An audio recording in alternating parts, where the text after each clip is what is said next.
discussion, we will look at how to apply or how to equate the three equations or the three laws we looked at in the previous video, which was that of the Boyle's law, the Charles law, and the pressure law. Then we also look at the ideal gas law, we look at the Van der Waals equation, and then we run up with this particular discussion and take another topic.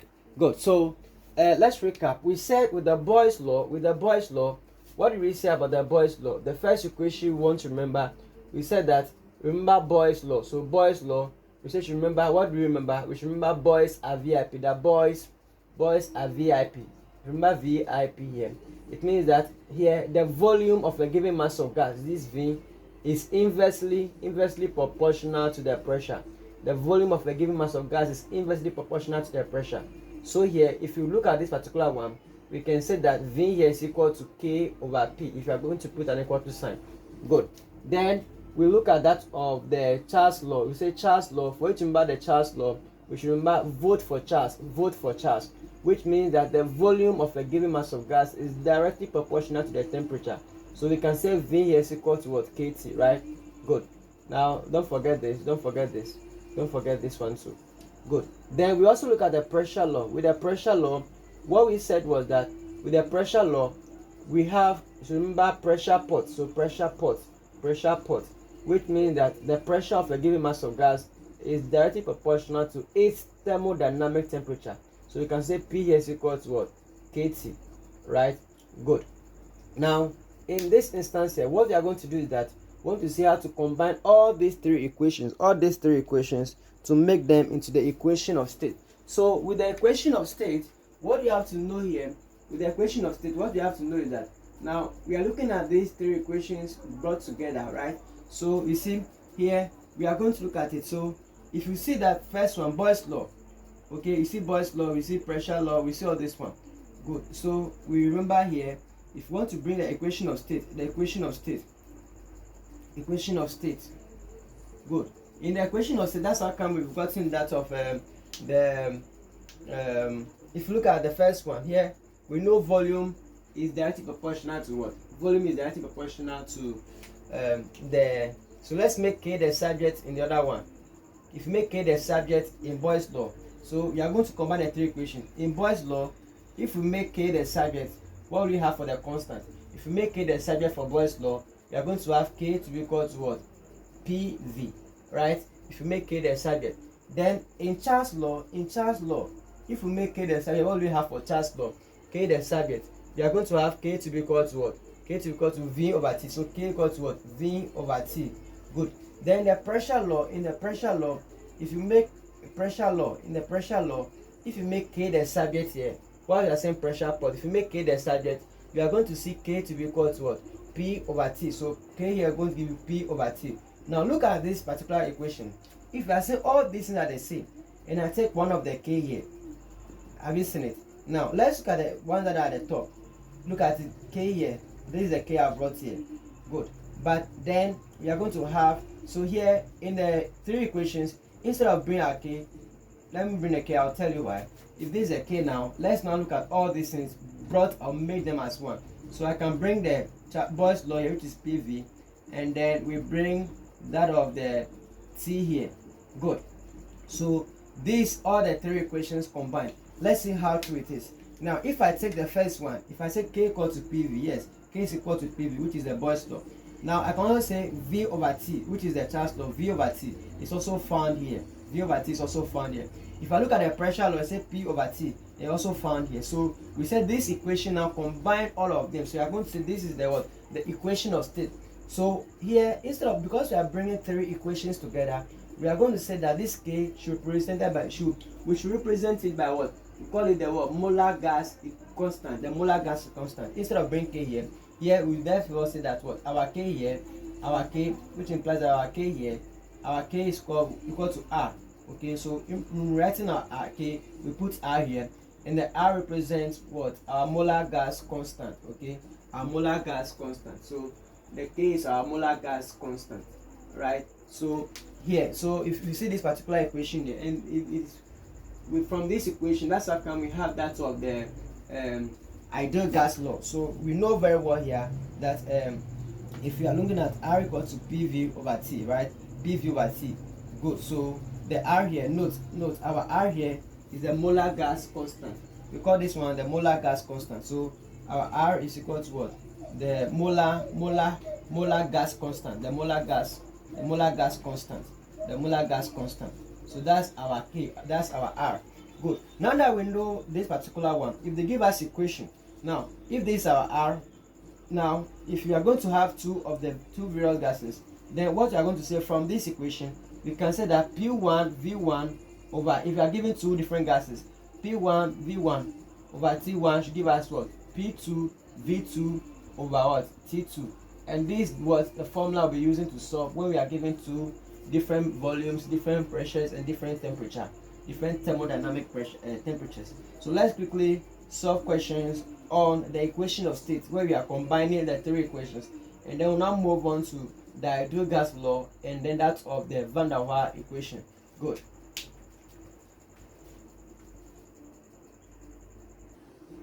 Alright, so with this particular question, we have to find the volume. Remember, if they give you they said 125 centimeter cube of a gas are collected at 15 degrees Celsius and 755 millimeter mercury pressure. Calculate the volume of the gas at what? At what? Standard temperature and pressure. So you remember here, they are giving us the three equations. It means that if there are these three parameters, we are not going to look at what? The Boyle's law, we are not going to look at the Charles law, we are not going to look at the pressure law. Here, the formula to use is that of what? The equation of state. Good. So we know very well that for the equation of state, what do we know? We know P1 V1 over what? T1 equal to what? P2 V2 over what? T2, right? Good. Now, what we know very well, so this is the equation of state, right? This is the equation of state. This is the formula we're going to use. Okay, so let's quickly find. So it means that, so from here we know, let me write the equation of state, the formula here. We know we are going to use P1 V1 over T1 to give us what? P2 V2 over that of what? T2. Good. So it means we need our pressure. We need the pressure 1. What's the first pressure here? That is 75 millimeter mercury. What is our volume here? Our volume here is 125 centimeter cube. And what is the temperature here? The temperature here is giving us 15 degrees Celsius. 15 degrees Celsius. But we have to convert it to thermodynamic. So add 273 to it, which will give us what? If we add this, you are going to get that of 15 plus it, that's going to give you 288 Kelvin. 288 Kelvin. Now it means you have to calculate for the next pressure. Because this is standard temperature and pressure, the standard pressure here is going to be what? So this one, they've given the standard temperature and pressure. So you know the standard pressure, which is P2. And this P2 here, what's the standard pressure? That's 760 millimeter mercury. Okay. Then what's the V2? We don't know. That's what we are searching for. What's the standard temperature? Standard temperature, we know. Standard temperature is what? 273. That's the standard temperature, 273 Kelvin. Good. So what do we do now?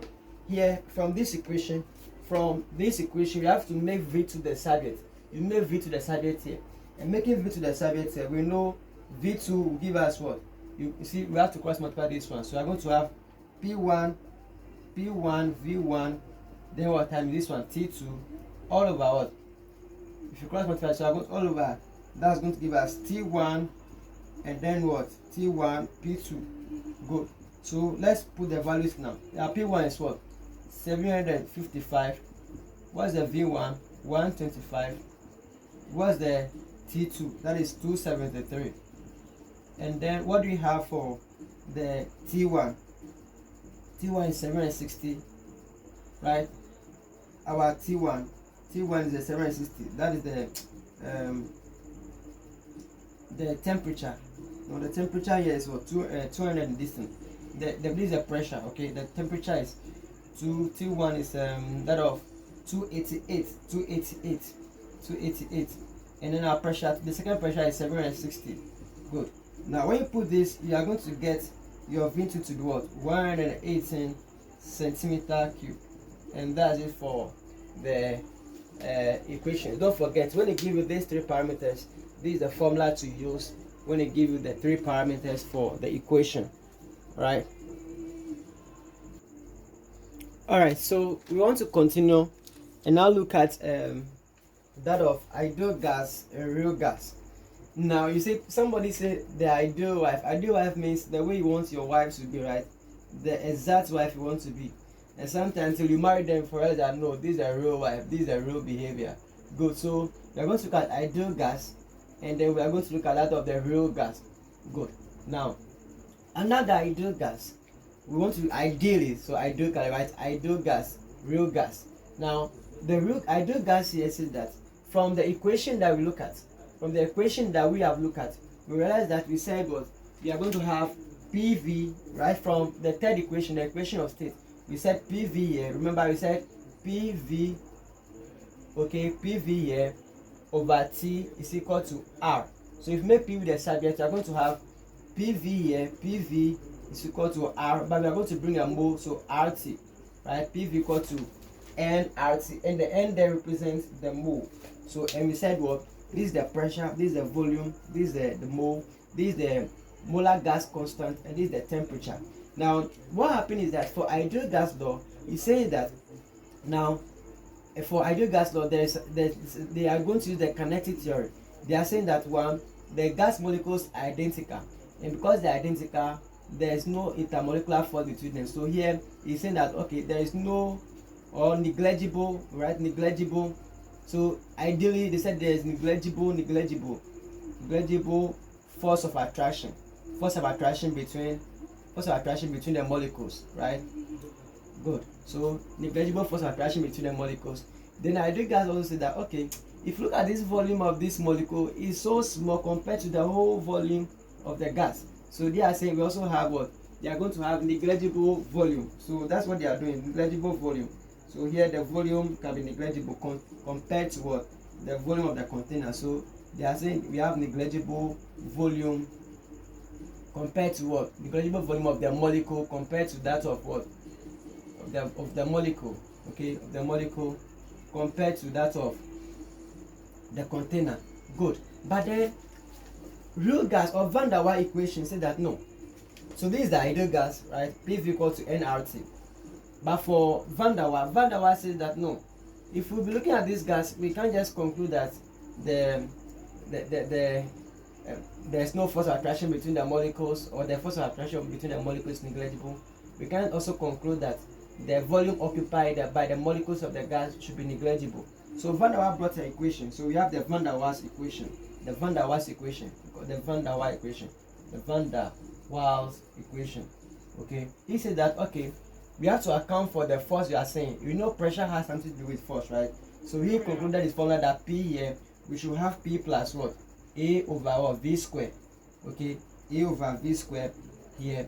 Then the volume to say we can also remember here. So for ideal real gas, he said no, the volume, the force attraction cannot be negligible. So that's how he brought this particular equation here. Okay. Then he also said you can't say the volume of the molecule is negligible. So what did he do? He brought an equation. The equation here that V, we have V minus what? B equals what? nRT. Good. What can you see here? We realize that in this particular equation, what we can say here is that God is accounting for this and then this, and they usually ask questions on this particular one. Now they will ask a question, they will tell you what's the essence of this. No, here we are adding the pressure, and then we are subtracting the volume.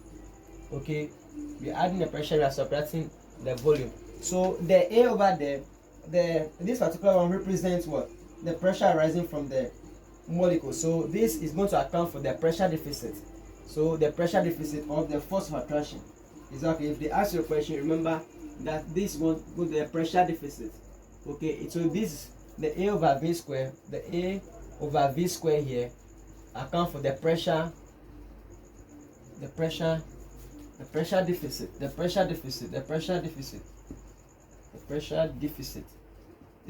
or you can say that account for what? The intermolecular force between the particles. And B here, the B here represents what? That's what? The volume of the molecules. We call the co-volume, or you can say what? The volume of the molecules. The volume of the molecules, right? The volume of the molecules. Good. So that's the equation here there. Ideal gas equation, and then that of the Van der Waals equation. Remember here, the thing is ideal. So you know, yeah, ideal wife. You don't expect that there should be force of attraction. You don't expect, yeah. So there's no force of attraction.